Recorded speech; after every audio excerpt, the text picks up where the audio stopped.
oh Lord, to be in your presence. Thank you, Jesus. You are high and lifted up. Your name is lifted in the heavens, it's lifted here on earth and under the sea. Because oh Heavenly Father, we ask you to maneuver in this place. Because you are the expectation.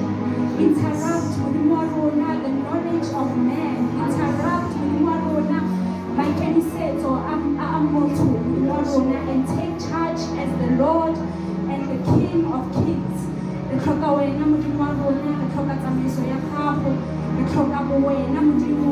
presenting in ourselves. There is none like you, O Holy God, even this morning. You are God even this morning. We are expecting to hear your word.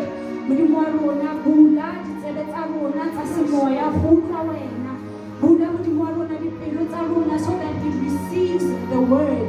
Let it fall on mud that is ready to receive a seed. So that we grow, Lord, so that we are reformed, so that we are transformed before you, in the liking and in the will, according to your will. In the mighty name of Jesus Christ. In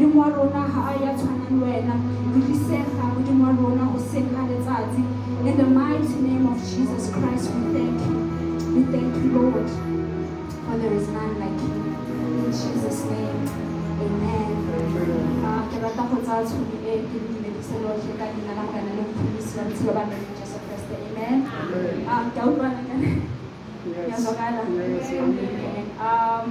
Without any of my name is Mpho Wakasiforo Kipulisitwe.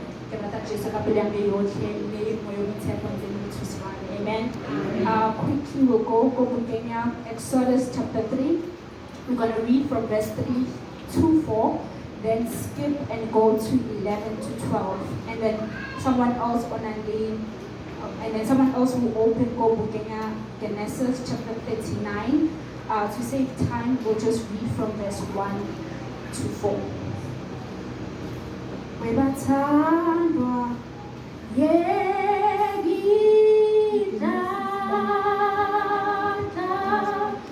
yokukholwa kuyo Jesu nokuphathwa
11 to 12.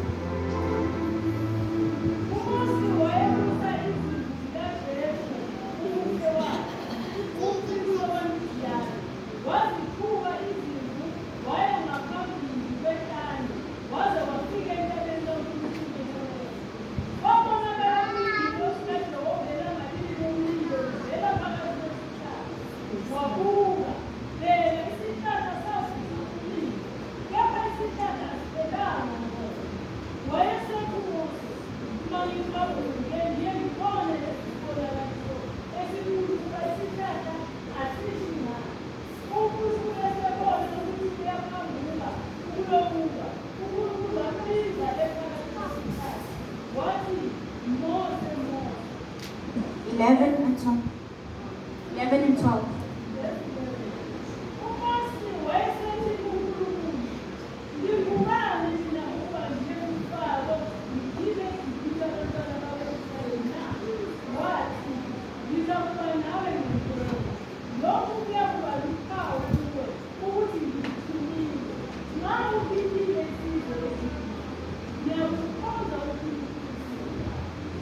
Genesis 39, 1 to 4.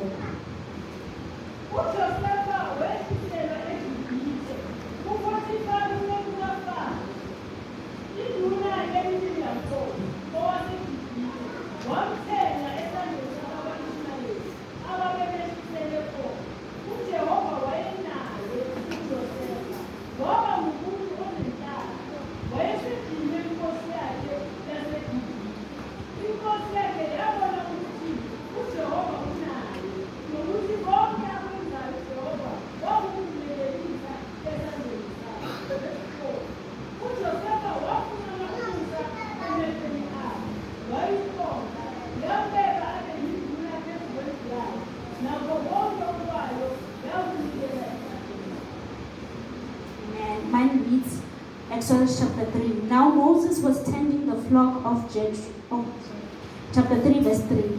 Then Moses said, I will now turn aside and see this great sight, why the bush does not burn. So when the Lord saw that he turned aside to look, God called him from the midst of the bush and said, Moses, Moses. Genesis 39. Now Joseph had been taken down to Egypt, and Potiphar, an officer of Pharaoh, captain of the guard, an Egyptian, bought him from the Ishmaelites who had taken him down there. The Lord was with Joseph, and he was a successful man, and he was in the house of his master, the Egyptian. And his master saw that the Lord was with him, and that the Lord made all he did prosper in his hands. So Joseph found favor in his sight and served him. Then he made him overseer of his house, and all that he had he put under his authority. Amen. May the Lord bless the reading of his word. Amen. So from the two passages we see these two men. Amen. I believe Nasa's story, Sana Moses and Joseph. But from the book of Exodus, we are reading now specifically when God was now calling Moses to send him, which I will deliver Bala Israel out of the hands of Pharaoh. Amen. And what you will notice is that Moses was busy tending the flock, but he saw a burning bush, and out of wonder, but I want to see why is this bush burning? Why is there fire? So he took time to turn away from the flock so that he can see why is it burning. And the moment, the word of God says, the moment that the Lord saw that Moses was looking, that's when he called upon him. With Moses, Moses. And then he gave the instruction. If you read down from there, before Ufikaku verse 11, that's when he tells him his plan of delivering abantu baka Israel. It's uzwile ukhala kwabo and ufuna ukuyoba deliver, and Moses was the chosen one. And with verse 11, what you notice is that Moses is now looking at his self-worth. That I may deliver abantu baka-Israel. Maybe he was looking within himself. I did this and this, I murdered, I did all of that. But I check out within himself. What is my worth to carry such a big task? If you notice, he's not answering in Pendulo, Moses. What he's saying, I will certainly be with you. And that alone is the essence of being sent. You are a chosen one. You have this, you have that, you have that. I will surely be with you. And that should give you an ease of mind. I will be with you. And then when you go to the book of Genesis, we Joseph, we also know the suffering and the pain and the tribulations that Joseph went through.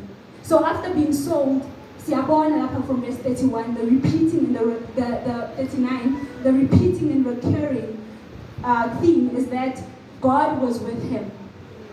If you read down, God was with him. And God being with him, he gained favor in the eyes of Potiphar. Just because God was with him, he gained that favor in the eyes of the Potiphar. Even when he was thrown in jail, if you go further down, even when he was thrown in jail, he found favor in the eyes of the prison keeper because God was with him. So the recurring theme, God's presence is sufficient. Amen. So if you look, and it's also still accessible to us even in our generation. Amen. So if we see Fanny and Moses took time when he got an attention of something unusual happening. He took time to let go of what we could consider important. It is considered important because the flock was important in those, it still is. It was important in feeding the family, in taking care of that is important. But he took time to look away and refocus on this thing that was unusual. And the moment when he took time to refocus, he recognized, this is unusual, and recognized that's when Unkulunkulu took the opportunity to call upon him. Because he refocused his focus from the flock, what I symbolize as important impedance, to refocus your focus from that and turn your eyes to what God is doing. And the moment he did, that's when God called upon him, Moses. And that's when he gave him the instructions. So now we need to do that. Refocus our attention from izinto that we deem important, that we deem they are necessary in our lives, and focus on what God is doing. And after that, that's when he told him, I am the father of I am the God of Abraham. And then gave him the instructions. So he recognized, the moment after he refocused, he recognized the presence of Unkulunkulu in that moment. I'm in the midst of a holy God. And the word of God says, he looked down. He could not face him because he understood the presence and the power that was behind that presence. So he recognized that. So the moment we are able to refocus, we can be able to recognize Amandla Kankulunkulu at work. And another thing that we need to do is we need to relinquish full control under the authority of Unkulunkulu. What we deem, I'm this, I'm that, and I'm that. See, understand, before the eyes of the Lord, it does not gain us favor. What gains us favor is that God has given us the grace, which is free. Amen. So the moment he did that, then that's when he was able to get instructions. But then we see him continuing, who am I?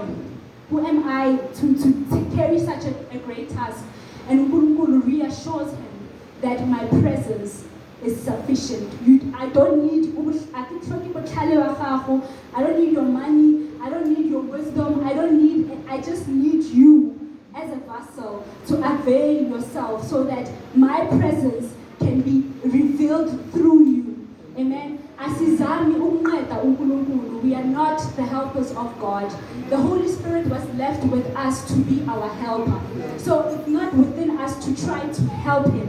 He's the one who is meant to help us. So we need to allow him room in order to be able to work within our lives. Amen.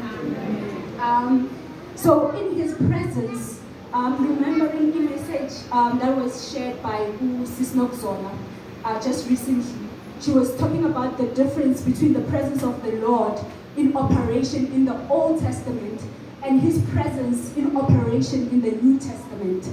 The presence of God in the Old Testament was there for a particular task to happen.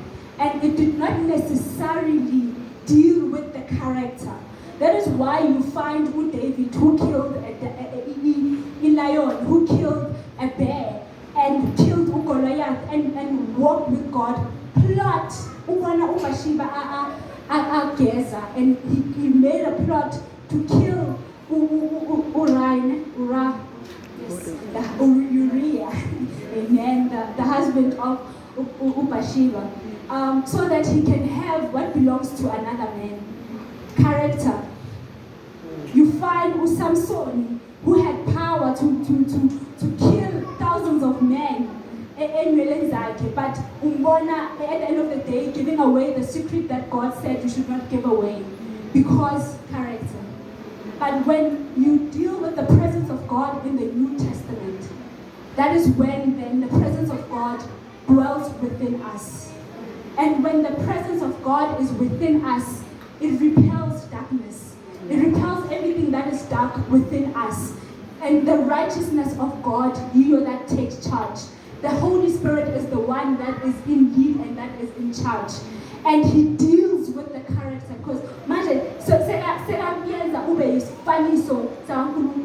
you don't do it by law. You do it because he is transforming you as you allow him to. Hallelujah. So that is the difference. You cannot remain the same. He changes things. He gives you fruit. So that we are filled to the measure of the fullness of Christ. Amen. That is his duty as our helper. So that it's a strife of some sort. You relinquish full control so that I take over and bring forth the fruit. It says that the word of God says, he gives us the fruit of the Spirit against which there is no law. You can try to be kind. You can try but at the end of the day, if it's not a fruit, if it's not inspired by the Holy Spirit, but when it's from him, you now he has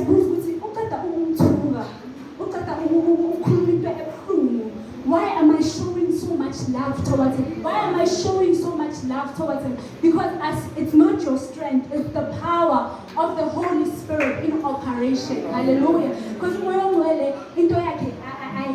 you can't understand. He says he gives us peace that surpasses understanding. Now things are going south, but you are at peace, you have joy, and you question yourself, because I should be doing A, B, C, and D, but I'm at peace because his hand is at work. Hallelujah. Amen. So once we are in his presence, we understand that he is the one who is in charge. Amen. So his will has to prevail in our lives. Amen. See, and we need to understand that sometimes good intentions do not necessarily mean the will of God. Because sometimes we could have good intentions. That's why I'm saying we shouldn't try to help the Lord. Instructions going. Because when we try to help him, this was figured isn't thinking that it's his will, but it's not. And we accounted to him when he never said that.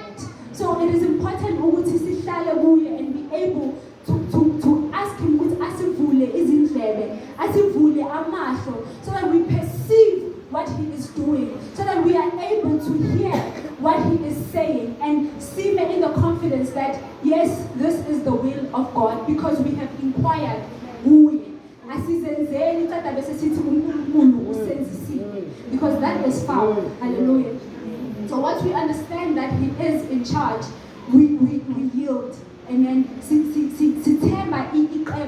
We understand his will and we trust his will. And we understand that when we stand against his will, we are standing against him.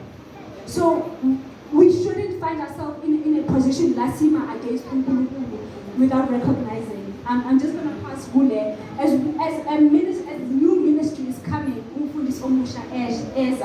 we believe that that's the will of God. In as much as Tina, we still have our opinions weighed. We believe that it's a will of God. And when you stand against that will, you are standing against God's will. You are standing against God himself. So we need to allow ourselves, as this occurs, and I'm going to step in allowing your will to operate as an individual. I'm not going to be in thinking, I won't be a hindrance, but I'm going to stand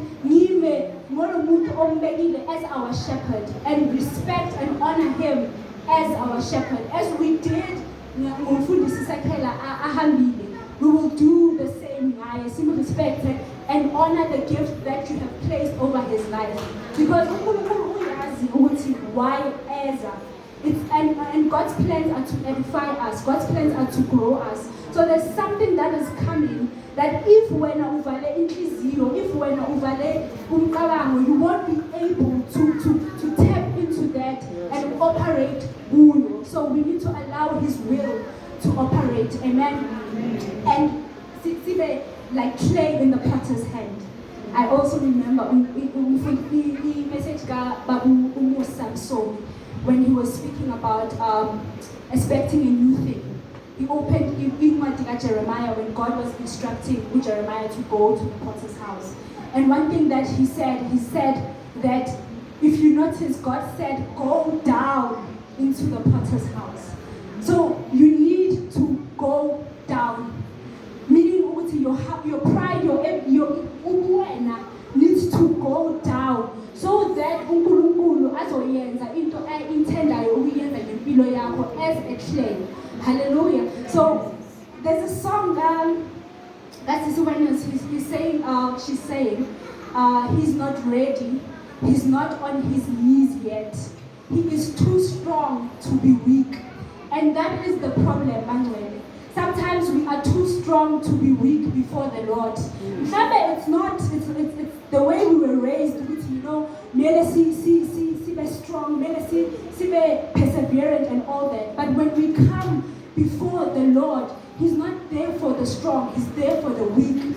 So we need to be broken down so that uNkulunkulu athathe pieces and mold them and shape them. So while you are still strong, you won't be able to recognize the presence of the Lord because we're strong for him. The weak, so that he can deal with the weakness and become the strength in your life.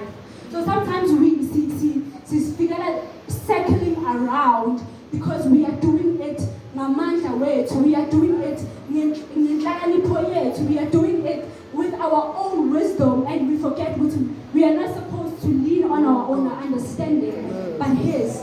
So the moment we become weak before him and go down, that is when we will be able to see his presence working within our lives. Hallelujah.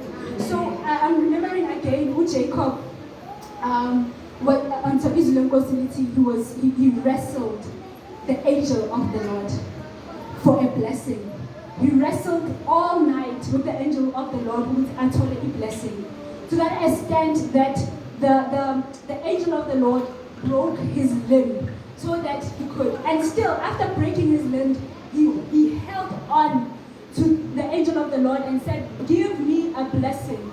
And at the end of the day, he received the blessing that he was looking for.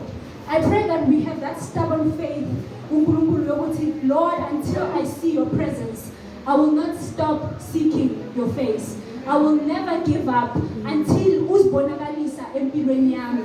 And what you realize when after the limb was broken, the Jacob wabambelela to the angel of the Lord. Sometimes it is required that our limb is broken so that we can hold on to God, so that we can rely on Him as a pillar, so that we can rely on Him as His strength. So being broken apart is necessary so that you can be built according to His manual, according to His plans. Hallelujah. And again, the message that Babu saw me when he was talking about the potter is that the potter was potting into a moba, and it will come out as a beautiful vessel, and he would take, as beautiful as it was, he would break it and do a new one. And he will break it and do a new one. It doesn't, you could feel, you know, I'm being used by Unkulunkulu, I'm operating, but Unkulunkulu is using me to do things. But there is a point that He will break you so that He can build you for an assignment. And He breaks you and creates a new one so that you can be ready for another assignment. But if when you refuse to be broken, you won't be able to become the vessel that He intends you to be for that assignment. Uzobambelela to the old and forget the new. Hallelujah. So it is very important to be broken by God so that He can build us into what He requires us to be built. Hallelujah. Amen. And then again, His presence is sufficient. Amen. Asizenzeli izinto siyenziswa nguye. So we need to align our hearts, align our minds to Him, ukuthi kube uye osebenzayo empilweni zethu. Because at the end of the day, we need God to do anything that is pleasing before Him. Ukuthi impilo zethu dikhahlise mo sifahlong sa gagwe. We need the presence of the Holy Spirit operating without any limits. The Word of God says, do not grieve the Holy Spirit. So, Umoya Ngcwele won't force you to do anything. He empowers you, but He won't make you take a step. So, within yourself who decides that I am partnering with the Holy Spirit and I'm moving as He tells me to move. Hallelujah. Because it's high time, Ngcwele, sivuka and step and take charge.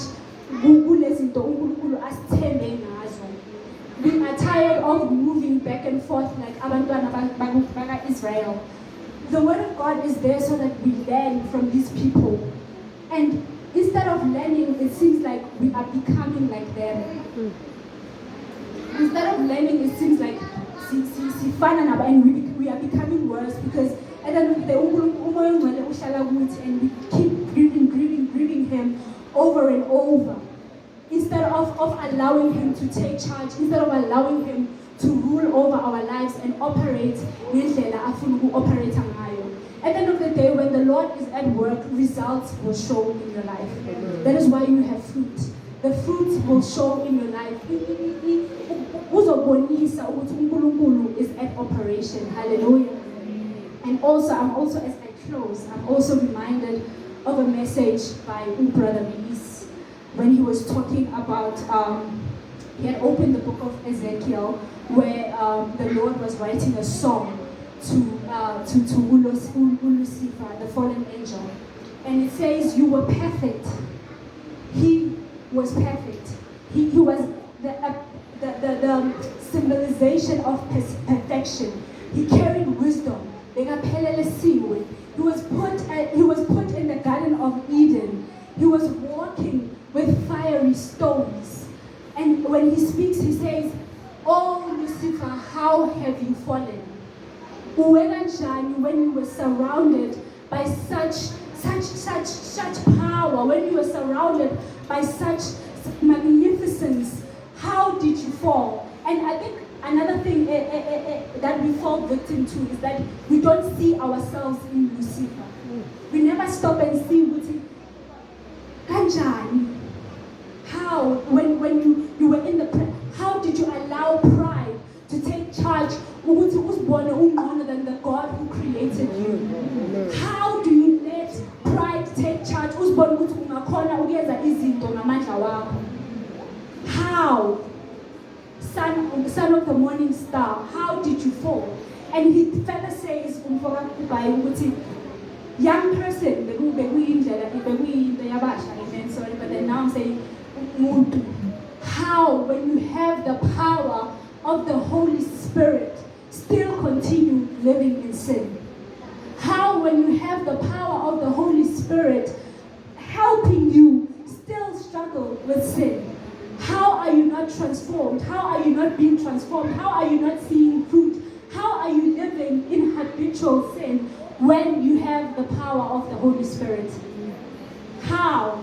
Because umoya ongcwele uzile ukuthi aze azosihambisa le ndlela that we claim to be difficult. He is the one who is able to give us the strength, to give us the wisdom, to give us all the access that we need in order to be pleasing before uNkulunkulu. But we tend simupa partial of ourselves. We don't give him the whole room to operate in our lives. Sifuna sometimes because, well, it doesn't make sense this way. Like, it should make sense this way, but it doesn't. So why should I do it this way?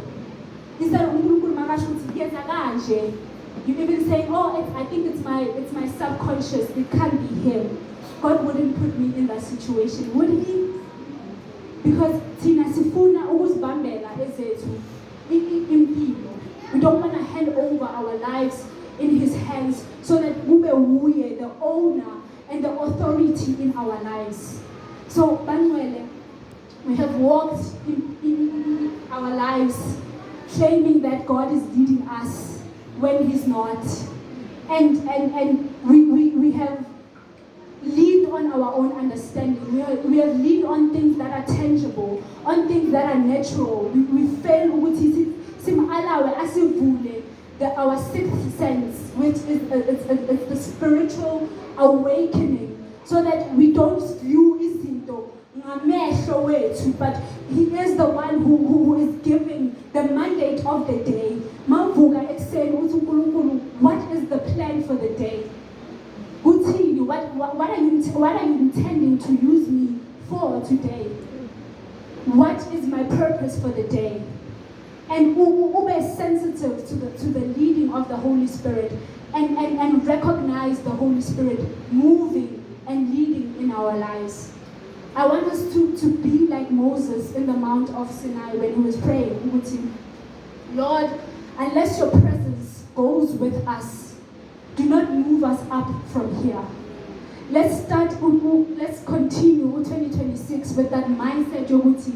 Lord, unless your presence is with me, do not move me from here. I don't want to do izinto just because of church rituals. I don't want to do izinto just because yayenza enkonzweni. But I want to connect with you so that I know ukuthi ngihambiswa nguwe. And the moment when it's you that is at work, I'll be able ukuthi ngibone the fruits and the glory will come to you. Because at the end of the day, everything that we do to glorify God, we are meant to be the witnesses of Christ. So we need to allow the presence of the Holy Spirit to have room in our life fully. See, unless your presence goes with us, we refuse to move up from here. And Sifane is stubborn as Joseph. Jacob. Stubborn as Jacob. God, we will not stop bothering you until you show your presence in our lives. We want an encounter with you. I'm tired of hearing the encounter. I don't want the encounter. I don't want to be sustained by the encounters of other people. I want that encounter myself. I want to be able to say, yes, you are my God. I have seen you in my life. Not in the life Yagasis knows, not in the life Yagasis Nand. In my life, working and showing yourself. We want the tangible presence of the Lord. The tangible, because the same power that was operating in the Old Testament, the same power that was operating in the New Testament